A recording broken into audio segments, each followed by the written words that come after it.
Speed operation में हमारे यहाँ जो स्पीड है ट्रैक वो 120 किलोमीटर पर आवर हम करते हैं, कहते हैं डिजाइन है ट्रैक। जो ML1 है प्रोजेक्ट CPAC का, it is design for 160 kilometre per hour.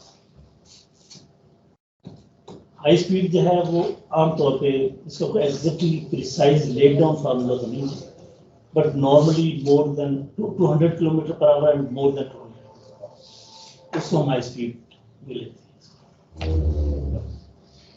उससे नीचे जो स्टेप है या 160 है, 160 के बाद 200 है, दरमियान में मैंने कोई ऑनेस्ट नहीं सुना कि कोई ऐसा पैरामीटर जिसने 200 से ऊपर जाना है तो आमतौर पर 200 तो इसमें एक तो यह है कि स्पीड उसकी 200 किलोमीटर पर आवर या उससे ज़्यादा हो। दूसरी ये बात है कि जो हाई स्पीड ऑपरेशन है it is only for passengers,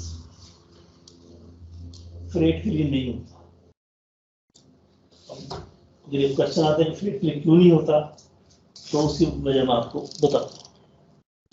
तीसरी चीज जो इसमें है कि इसमें हाई स्पीड ट्रेन ऑपरेशन में आमतौर पे इलेक्ट्रिक ट्रैक्शन इस्तेमाल होती है, डीजल इंजन इस्तेमाल नहीं होती, नॉट रिकमेंडेड और इनएफिशिएंट हो जाते हैं, उससे वो महंगा भी पड़ता है बहुत ज़्यादा।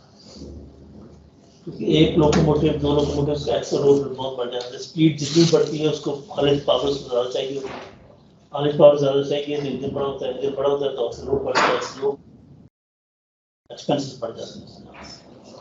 तो इलेक्ट्रिक ट्रैक्शन इस्तेमाल होती है। इलेक्ट्रिक ट्रैक्शन भी कैसे इस्तेमाल होती है? मल्टीपल ट्रैक्शन कि मल्टीपल ट्रैक्शन बाद ये है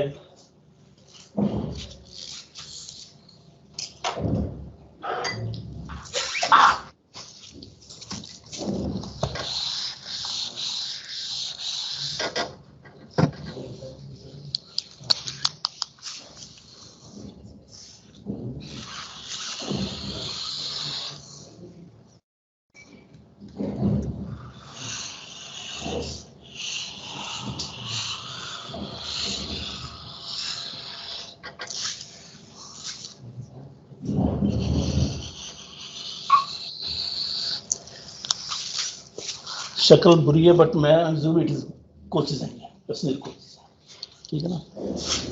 लोकोमोटिव यहाँ पे लगना चाहिए तो हॉल इट। ये इलेक्ट्रिक ट्रैक्शन की वायर चल रही है।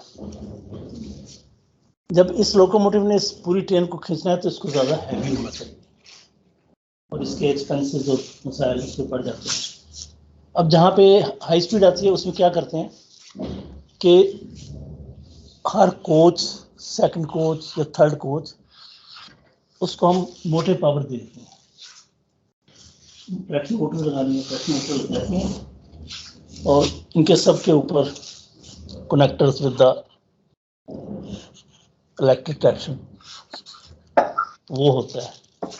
कंट्रोल फ्रंट वाली कोच में होता है, ये दो बार कहने कैबिन क्या है, कैबिन इसके दोनों तरफ होता है, ट्रेन के दोनों तरफ से कंट्रोल होता है वो, और उसमें जो पावर है वो हर सेकंड कोच या थर्ड कोच को एज पर डिजाइन जाती है, तो पूरी ट्रेन जो है ना वो उसी तरह से मूव करती है। इसका एडवांटेज ये होता है कि एक्स रोड कम हो जाता है, इंजन की जरूरत उस तरह से नहीं रहती और स्पीड आप इसके ऊपर ले जाते हैं जितनी मर्जी। इस वक्त जो ये जो ट्रैक है हाई स्पीड का, इसमें तकरीबन जो ट्रेन चल रही है वो 350 किलोमीटर पर आवर तक चल रही है दुनिया में। इससे ऊपर भी ट्रायल्स हो रहे हैं, लेकिन उसके बाद जो मसाइल आते हैं वो आपको बताता हूँ, बट 350 तक तो कमर्शियली चल रही है। अब इसकी सक्सेस का अंदाजा आप इस बात से कर लें कि जापान में जो हाई स्पीड ट्रेन शुरू हुई शिनकानसेन के नाम से, वो it was 1964 I think 65 Olympics हुए थे वहाँ पे, टोक्यो ओलंपिक्स, तो उसके साथ उन्होंने इसको सेलिब्रेट किया था।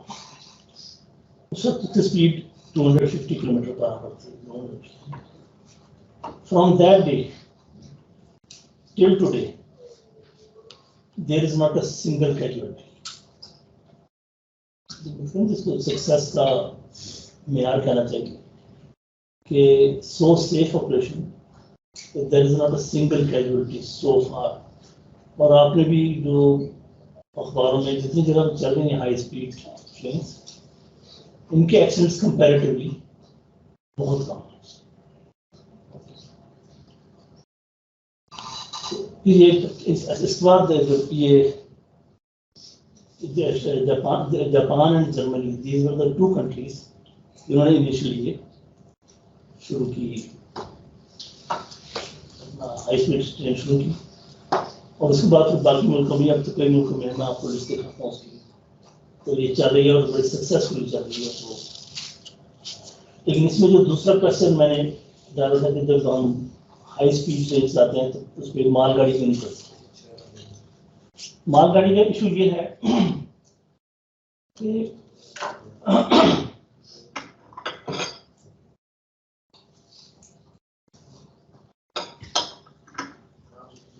मालगाड़ी प्रॉफिटेबल होती है जितना वो लोड ज़्यादा लेके जाए।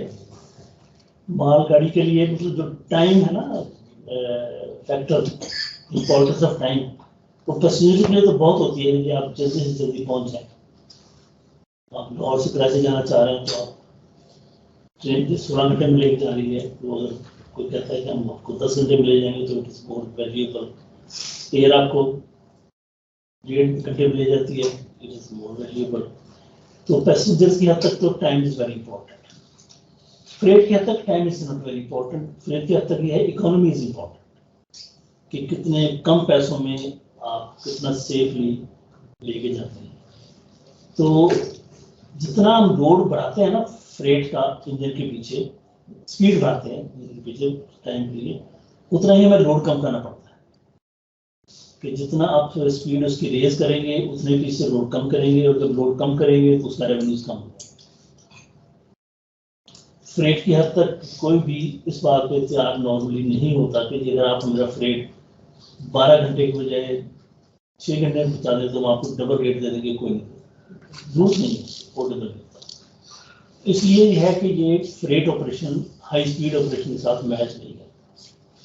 दुनिया में जहाँ हाई स्पीड ऑपरेशन जिन एयरलाइंस हो रहे हैं उन पे फ्रेट ट्रेन नहीं चलती। और तो ये भी ट्रेंड है कि फ्रेट के लिए लाइन हो ही लगा, इंडिया में भी अब तो उन्होंने फ्रेट डेडिकेटेड फ्रेट कॉरिडोर ज़्यादा बना लिया अपना, जिसके ऊपर मेन फ्रेट ऑपरेशन चलेंगे। बाकी जो हमारे कन्वेंशनल ट्रैक है जिससे 160 तक की हद तक यस दोनों चल सकते हैं, फ्रेट चल सकती है और पैसेंजर भी चल सकते हैं। तो इसमें आपको किसी का क्वेश्चन है ऐसे आगे चले सकते। सर जो अशफाक सर का बता रहे थे कि फ्रेट ट्रेन की वजह से हमारी पैसेंजर ट्रेन जो है वो डिले हो जाती है, इसलिए हमें बड़ा स्पेंड रखना पड़ता है एक ट्रेन की दूसरी। बिल्कुल ठीक बताया उन्होंने, क्योंकि दोनों की स्पीड मैच नहीं करती।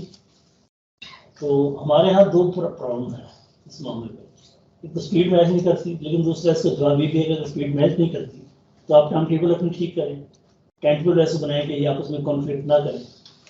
सिंपल क्वेश्चन है कि आपका टाइम टेबल ऐसा हो कि फ्रेट का टाइम टेबल भी होना चाहिए, जो कि हम आमतौर पर अभी तक भी नहीं इम्प्लीमेंट कर रहे हैं, और पैसेंजर का टाइम टेबल भी होना चाहिए।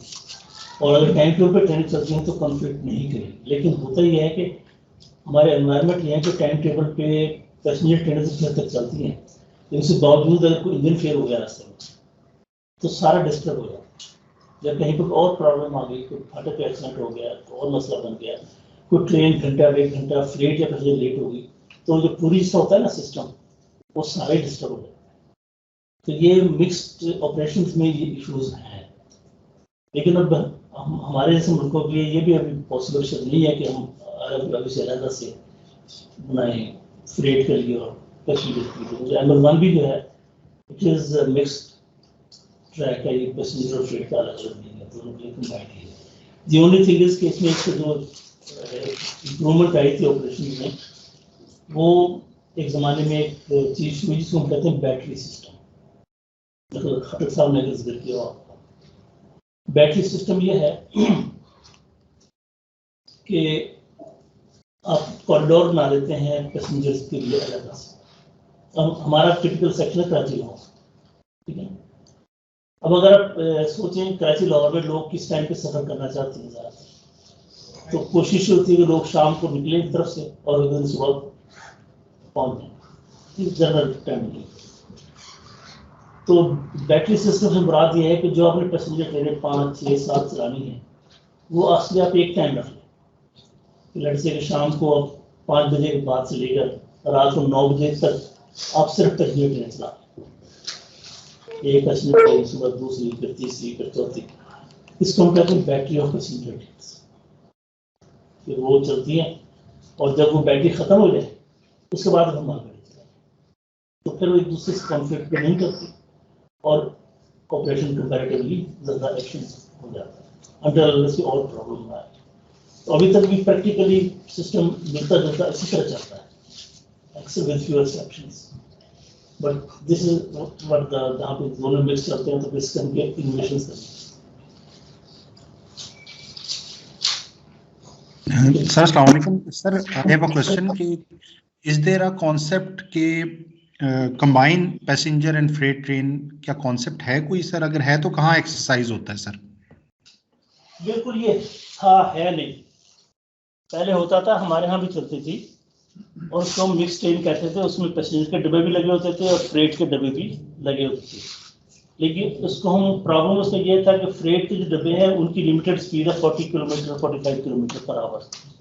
पैसेंजर ट्रेन के डब्बे हैं उनकी स्पीड होती है 90-100 किलोमीटर पर आवर। जब आपने पैसेंजर ट्रेन में फ्रेट के डब्बे लगा दिए तो आप 40 किलोमीटर पर आवर से ज़्यादा स्पीड पर नहीं जा सकते। उसकी वजह से फिर वो जो सर्विस है वो इनएफिशिएंट भी हो जाती है और अनपॉपुलर भी हो जाती है। हमारे यहाँ ये चला करती थी, हम इनको कहते थे पैसेंजर ट्रेन। एक होती थी express train, mail train and passenger train. Passenger train का मतलब होता था कि वो ट्रेन जो हर स्टेशन पर रुकेगी छोटे बड़े पे और मालगाड़ी का सामान भी उतार देगी और पैसेंजर को भी उतार देगी, तो वो बहुत टाइम कंज्यूमिंग होती थी, इनएफिशिएंट होती थी और छोटे स्टेशनों से इनकम इतनी नहीं होती जितना एक्सपेंसिव हो जाते थे। तो ऐसा ऐसा ये कॉन्सेप्ट हमारे यहाँ भी खत्म हो गया और मेरे ख्याल दुनिया में बहुत कम कहीं हो। Is it okay ji? Sir बिल्कुल, thank you very much ji. आप लो स्पीड से हाई स्पीड की तरफ जब आते हैं, फर्स्ट करें आप इंफ्रास्ट्रक्चर वगैरह उसकी कॉस्ट को आप साइड पे रख लें, इग्नोर कर लें। ऑपरेशन किसका महंगा है, लो स्पीड ट्रेन का या हाई स्पीड ट्रेन का? ऑपरेशन से मुराद आपकी है एक्सपेंसेस की बात करते जी, हैं? मतलब जिस तरह पाकिस्तान रेलवे फर्स्ट करें हाई स्पीड ट्रेन रन करे, इंफ्रास्ट्रक्चर उसके लिए जितना खर्चा चाहिए उसको फिलहाल हम सेट असाइड करते हैं। ट्रेन हमने चलानी है मतलब 300 किलोमीटर पर आवर पे, हमारा उसका एक्सपेंस ज्यादा होगा जस्ट रनिंग एक्सपेंस, या जो अभी उसको चला रहे हैं पैसेंजर। देखिए ये जो खर्चा दो तरह से, सिर्फ ट्रेन की बात कर रहे हैं, इंफ्रास्ट्रक्चर की बात कर रहे हैं। एक तो फ्यूल का एक्सपेंस है जो मेजर एक्सपेंस होता है, ठीक है, और दूसरा होता है कि वो जो ट्रेन हैं वो फैसिलिटीज का इस्तेमाल कर रही है, इंफ्रास्ट्रक्चर। जो फ्रेट ट्रेन हैं वो आमतौर पे फ्रॉम लोडिंग टिल अनलोडिंग कोई और फैसिलिटी इस्तेमाल नहीं करती, चलती जाती है, जहाँ पहुँच जाती है वहाँ प्लेस हो जाती है, अनलोड हो जाती है।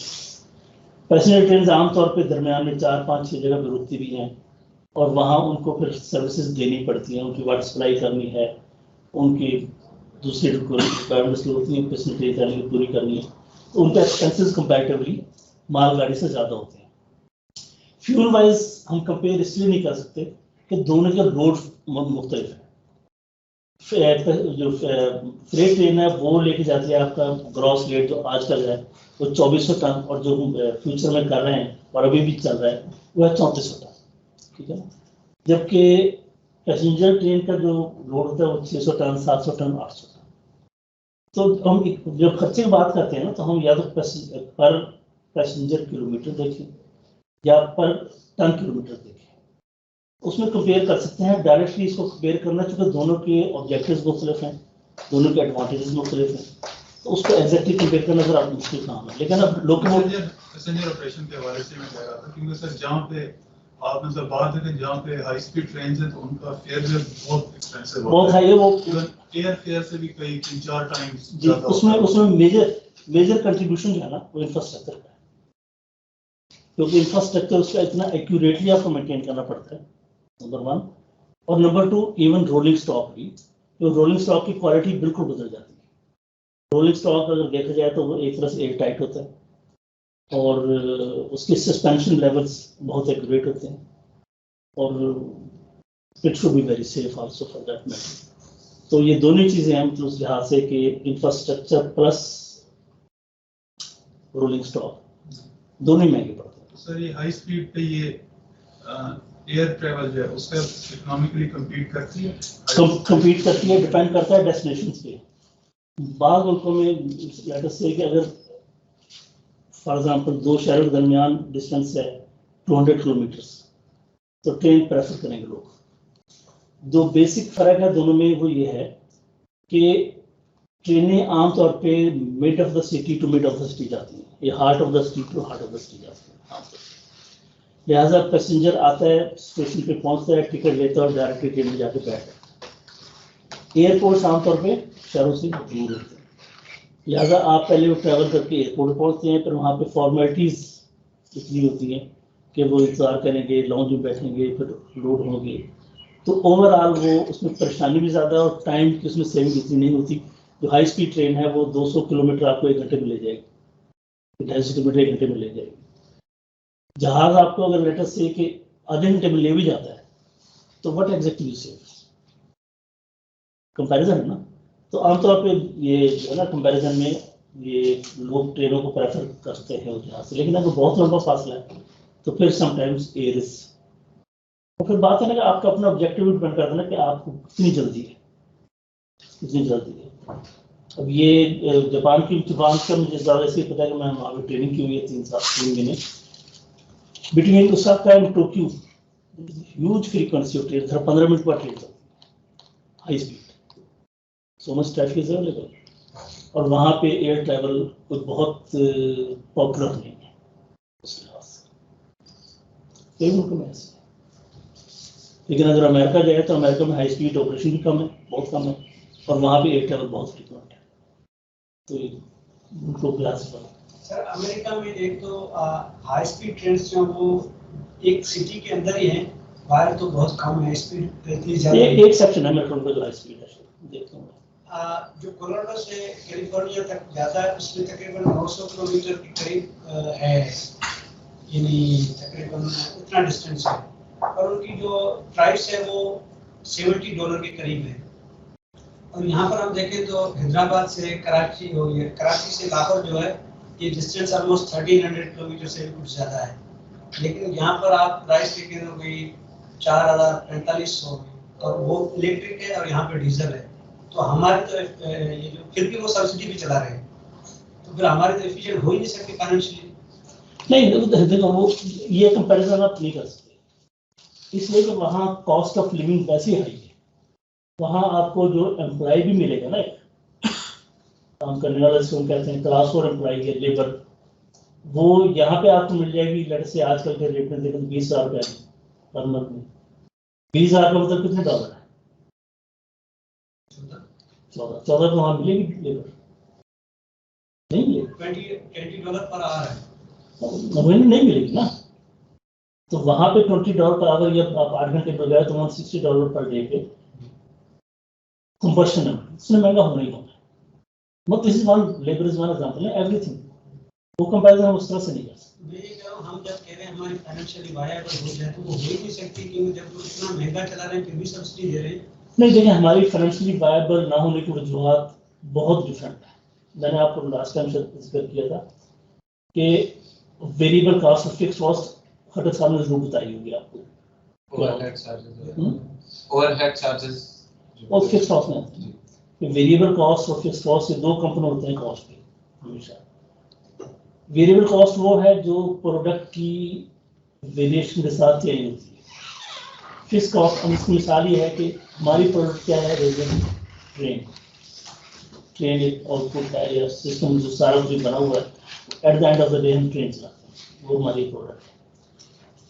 अब हम जितनी ज्यादा ट्रेनें चलाएंगे उतनी डीजल की कॉस्ट हमारी बढ़ती जाएगी, जितनी कम चलाएंगे उतनी कम होती जाएगी। लिहाजा diesel cost is a variable cost, right. On the other hand infrastructure पे आ गया, हम 2 ट्रेनें चलाएंगे तो इंफ्रास्ट्रक्चर के एक्सपेंसेस वही रहेंगे, कोई चीज चेंज नहीं होती। स्टेशन मास्टर अपनी जगह पर बैठे हैं, कंट्रोल ऑफिस हैं, ओवरहेड एक्सपेंसेस हैं, लेबर ट्रैक की काम कर रही है, इलेक्ट्रिकल लेबर काम कर रही है, सब अपनी जगह मौजूद हैं, किसी को आप क्योंकि आपने ट्रैक को या इंफ्रास्ट्रक्चर को एक पर्टिकुलर लेवल पे मेंटेन रखना है, that is the basic requirement. अब इसी को हम जो इकोनॉमिक्स में हम कहते हैं ना, उसको कहते हैं कैपेसिटी यूटिलाइजेशन, के profits always come from capacity utilisation. हमारे जो अब तक मैं आपको इंटरेस्टिंग रखता हूँ, जो मिनिस्टर्स मुख्तलिफ फिनांस कर रहे हैं, उनमें मैं जिनके साथ मेरा इंटरेक्शन रहा है मुख्तलिफ मौकों पे, उनमें Shaukat Aziz when he was finance minister, he was the only person जिससे मैंने सुना कि आप लोग अपनी कैपेसिटी यूटिलाइजेशन बढ़ाए, अदरवाइज आप प्रॉफिटेबल कभी नहीं होंगे।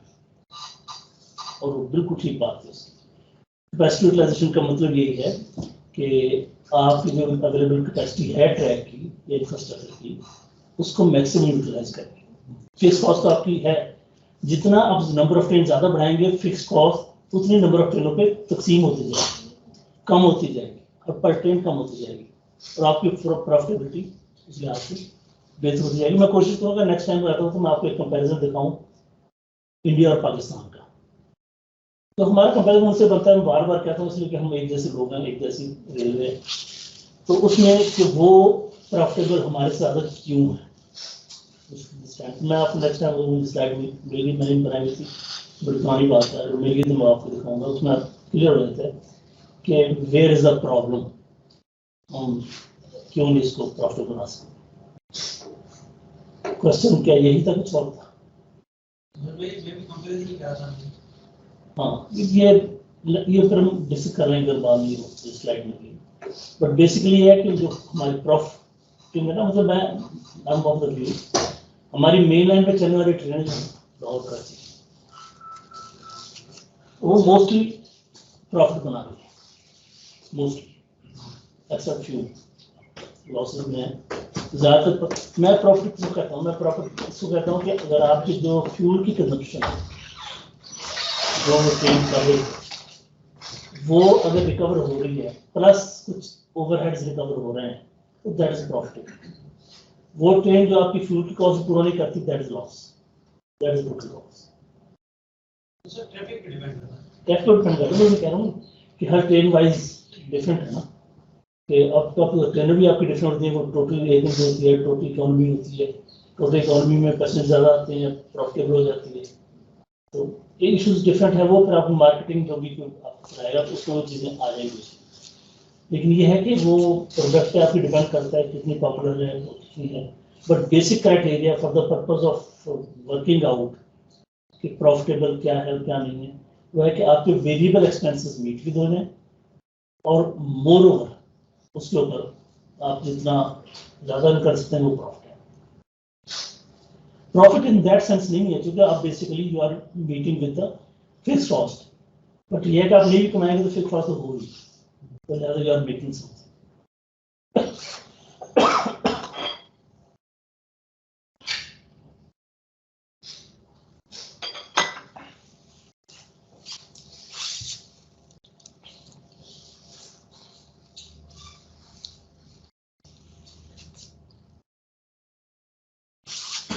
टेक्नोलॉजी क्या है?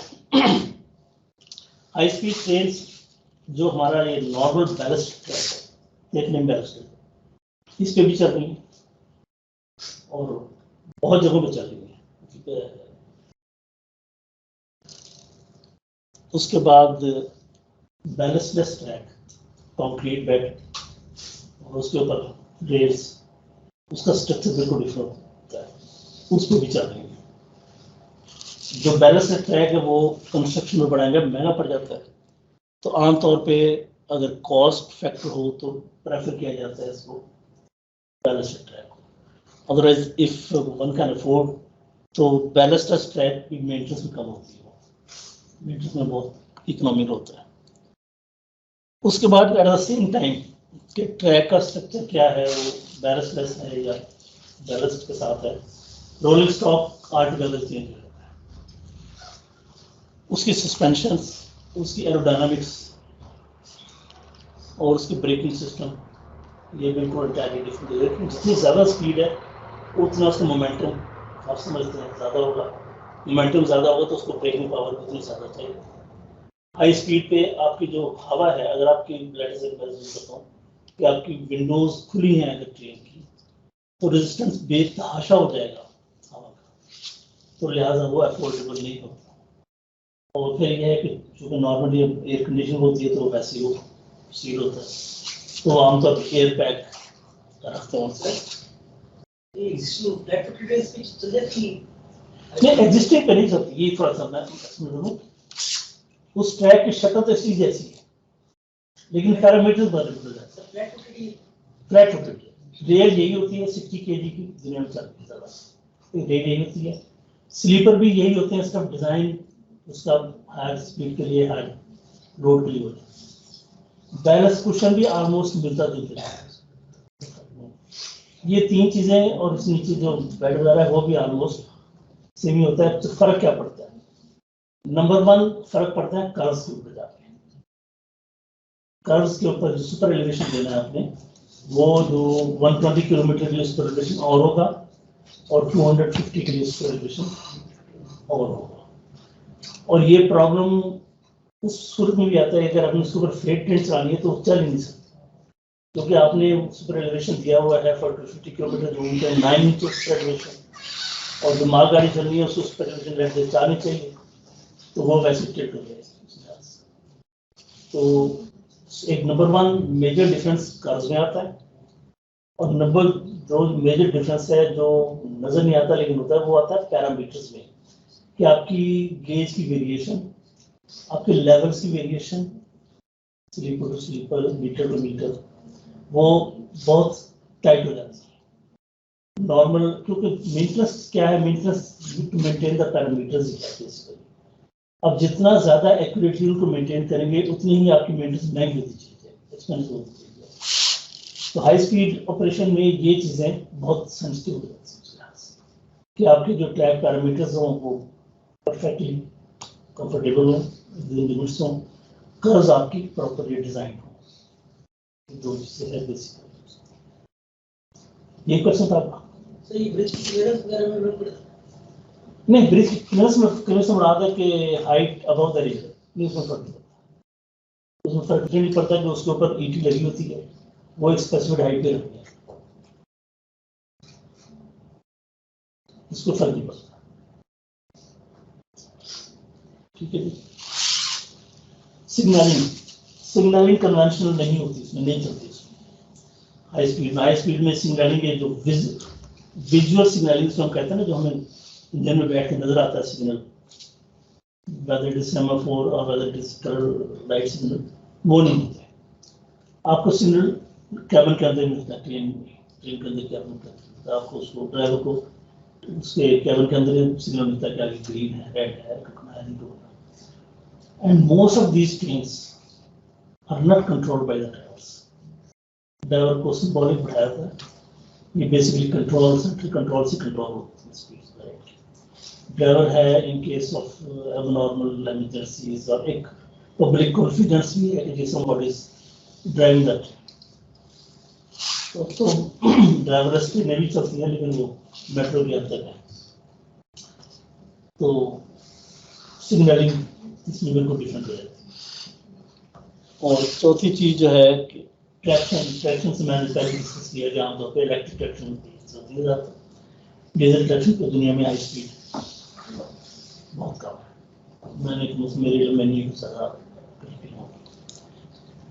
अच्छा, इसके बाद जो दूसरी चीज़ है ना, वो है टेक्नोलॉजी, टिल्टिंग ट्रेन। इसका नाम कभी किसी ने सुना था?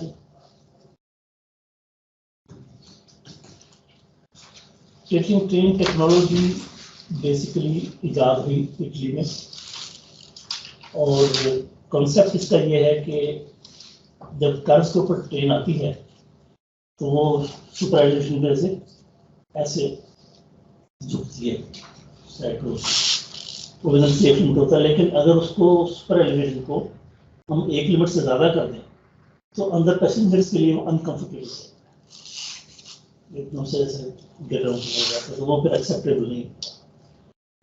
ट्रेन टेक्नोलॉजी ये हुई है कि उसकी जो सस्पेंशन सिस्टम है वो उन्होंने डिज़ाइन ऐसे किया है कि जब वो कार के ऊपर आती है तो उसकी जो व्हील तो ऊपर उठ जाते हैं, लेकिन जो बॉडी है वो एक लिमिट से ऊपर नहीं जाती, वो एक लेवल पे मेंटेन रहती है, और उसको फिर हम कहते हैं ट्रेन टेक्नोलॉजी।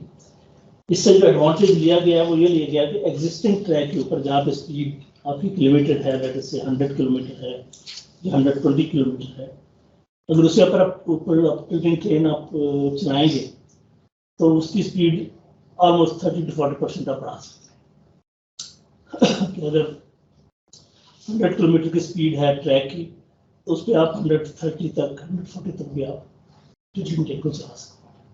तो purpose is without investing heavily in the infrastructure, आप सिर्फ ट्रेन सेट्स परचेज करके आप हाई स्पीड पे हायर स्पीड चला सकते हैं, हाई स्पीड से higher speed. Is it clear? आपके मशवरा की चीज़ जो कर रहे हैं ना, इसके लिए आप जब मौका मिले किताबों में पढ़े जाए, वहाँ से आपको लर्निंग ज़्यादा मिलेगी। मैं तो एक लिमिट तक आपको एक्सप्लेन कर सकता हूँ, उसकी पिक्चर होंगी, उसमें सारे कुछ होगा, मैं वीडियो भी एक दो आपको दिखाता हूँ। सर एक क्वेश्चन है सर, सुपर एलिवेशन हम इसलिए करते हैं कि किसी भी चीज़ का जो सेंटर ऑफ ग्रेविटी होता है उससे जो line of action of weight जो होती है वो उसकी बेस मतलब तो अगर ये हम ट्रेन को मतलब वो कर रहे हैं, उसे आर्टिफिशियली उसे हम स्ट्रेट रख रहे हैं, तो उसकी जो लाइन ऑफ एक्शन होगी वो तो उसकी बेस से हट नहीं जाएगी। नहीं निकलती ना, वो तो डिज़ाइन करते हैं ना, नेचुरली उन्होंने डिज़ाइन करने के बाद इसको अलाउ किया ना, और ये अब दुनिया में बहुत जगहों में चल रही है, मैंने भी ट्रैवल किया उसमें ट्रेन में, उन्हें नहीं करती बाहर, वो मतलब it is design like this, वो जो नीचे वाले पैरामीटर है वो चेंज नहीं होते। ठीक है, और कोई इसमें क्वेश्चन? अच्छा, उसके बाद जो एक उसके बाद जो इनोवेशन है, इसका नाम आपने जरूर सुना होगा, मैगलेव का। एनीबॉडी जिन्होंने पहले सुना उसके बारे में?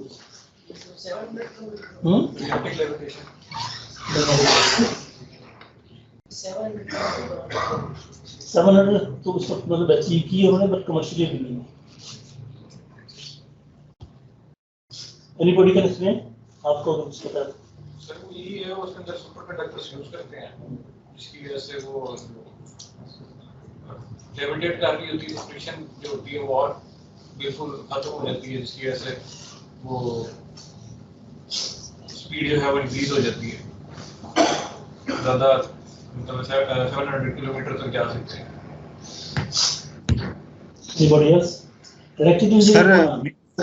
सर मैं एक्सप्लेन सर, इसमें कॉन्सेप्ट ये होता है, ये सुपर कंडक्टर्स इस्तेमाल होते हैं, इससे नंबर 1 होता ये है कि एवरी फॉरवर्ड मैग्नेट जो होता है वो चार्ज होता है और आगे की तरफ ट्रेन को पुश करता है, और इसमें सुपर कंडक्टर्स की वजह से ट्रेन को थोड़ी सी एलिवेशन आती है ट्रैक से, जिसकी वजह से उसकी ground resistance near to nil हो जाती है सर, जिसकी वजह से ये maglev trains they travel at very high speed as per my understanding और रीडिंग जो मेरी है sir, that is what it is sir.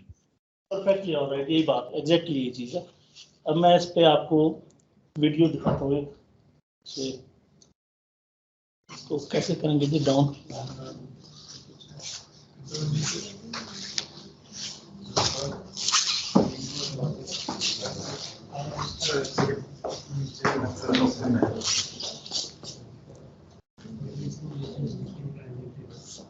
चला